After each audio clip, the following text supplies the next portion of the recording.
کیا وجہ ہے کہ پاکستان کی گورنمنٹ 2014 سے اسپیسیفکلی مختلف اسکیمز لاتی ہے ٹریڈرز کو ٹیکس نیٹ میں لانے کی؟ پریشرائز بھی کیا جاتا ہے، کچھ پولیٹیکل انکلینیشنز کو بھی ہینڈل کیا جاتا ہے، لیکن ایونچولی ہمیں نہیں دیکھتے کہ وہ ٹیکس نیٹ میں آئیں۔ 69 بلین اگر آپ رینڈم ریشو دیکھیں تو 69 بلین ٹیکس لیا ہے ٹریڈر سے، اور 600 بلین کا ٹیکس اب مزید پاکستان کی سیلریڈ کلاس دے گی۔ تو یہ کروا کیوں نہیں پاتی گورنمنٹ؟ بات دراصل یہ کہ ملک کے اشرافیہ جو ہیں، جن میں سے 3 بڑے اشرافیہ آپ کے، ایک تو بڑے بڑے زمیندار، دوسرے بڑے بڑے دکاندار اور ٹریڈرز، اور تیسرا بڑے بڑے پراپرٹی کے اونرز، یہ 3 گروپ جو ہیں اشرافیہ کے، بے پناہ امیر آمدنی ہے ان کی، مگر ان کا کنٹریبیوشن نہ ہونے کے برابر ہے۔ اب ہمیں یہ دیکھنا ہے کہ provincial governments agricultural income tax کو کتنا آگے لے جاتے ہیں۔ یہ ایک مارکیٹ ٹیسٹ ہے کہ ایک حکومتیں کمیٹڈ ہیں کہ ایک بہت ہی انصاف پرست نظام لائیں گے، یا پھر ہم بس سیلری کلاس اور کارپوریٹ سیکٹر پہ ٹیکس لگائے جائیں گے اور ایک حد سے زیادہ بوجھ ان پہ ڈال دیں گے۔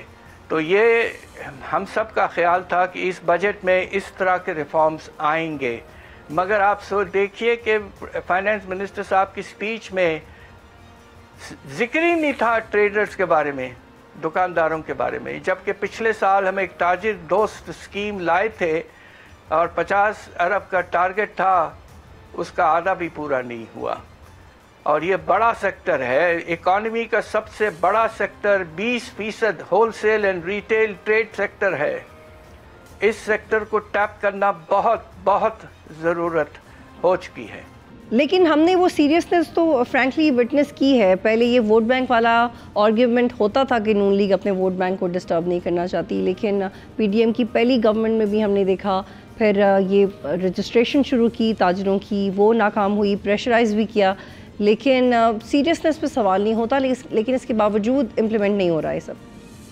Because of the power structure and they're unable to take on the power structure.